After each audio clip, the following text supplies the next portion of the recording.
आपको पता है भगवान कृष्ण भगवान राम प्रातःकाल उठ करके अपने माता पिता और अपने गुरु को प्रणाम करते थे, क्योंकि इन तीनों के ऋण से व्यक्ति जीवन में कभी उऋण नहीं हो सकता। एक ने हमें संसार में जन्म दिया है माता पिता ने, और पता कुछ संत तो ऐसे हैं, एक संत मिले, बोले महाराज आपकी आयु कितनी है? बोले 10 वर्ष, और देखने में लग रहे थे कम से कम 50-60 वर्ष के होंगे।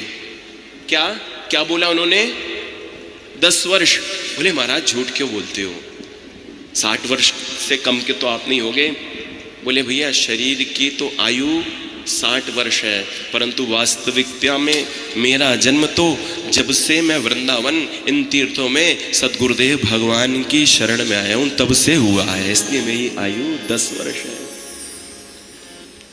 तो ये परिचय कराने वाला तो कोई सच्चा संत सद्गुरु होता है। स्वयं भगवान राम भगवान कृष्ण भी अपने गुरुदेव भगवान को प्रणाम करते हैं।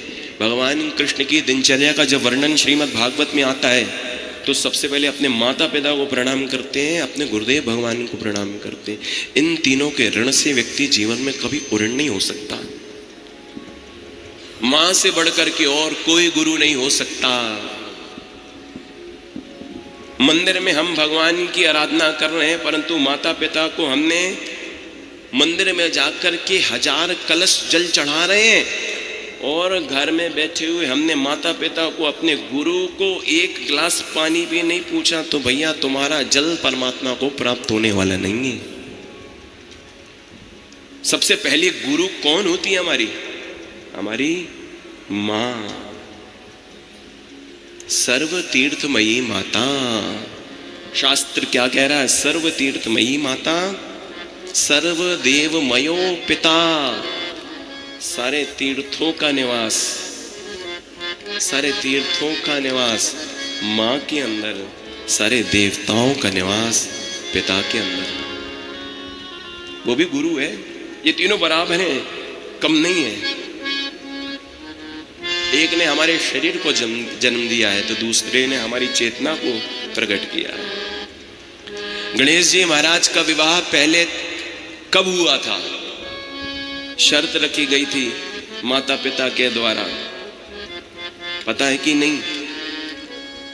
पृथ्वी की पहले जो परिक्रमा करेगा, पृथ्वी की पहले जो परिक्रमा करेगा उसका ही पहले विवाह होगा। तो कार्तिकेय भगवान तो पृथ्वी की परिक्रमा करने चले गए थे, परंतु गणेश जी ने अपने माता पिता की परिक्रमा की थी। भगवान कृष्ण, अभी कथा आती है आगे, जब कंस को मारने के लिए भगवान मथुरा गए, लौट करके वृंदावन को नहीं आए थे तो संदेशा भिजवाया था। सबसे पहले भगवान ने संदेशा, कथाओं में ये भाव प्रायः जो भ्रमर गीत का होता है उसमें ये बता दिया जाता है, या भक्त के मन में ये कथा स्थित हो जाती है कि श्री ठाकुर जी ने उद्धव जी को केवल गोपियों के लिए भेजा था। नहीं, भगवान ने सबसे पहले अगर समाचार पत्र, प्रेम पत्र भिजवाया था तो गोपियों के लिए नहीं, अपितु अपनी मैया के लिए, अपने पिताजी के लिए। मत संदेशेर विमोचय।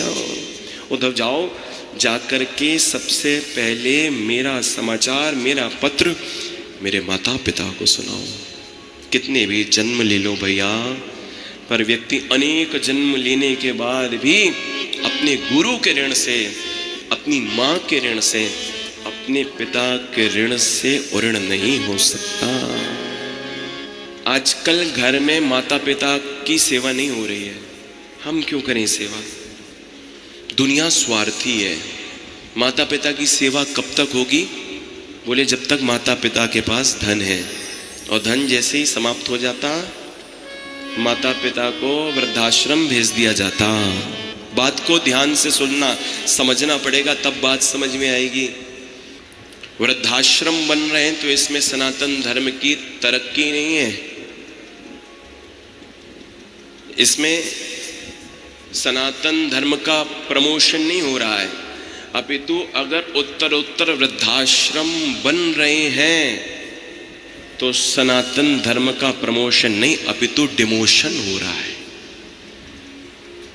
ये आज हम अपने संस्कारों से च्युत हो रहे हैं। कोई बहुत प्रसन्न होने वाली बात नहीं है कि वृद्धाश्रमों का निर्माण हो रहा है और हम उसमें दान करें। निर्माण करना है तो अपने बच्चों के अंदर संस्कारों का निर्माण करिए।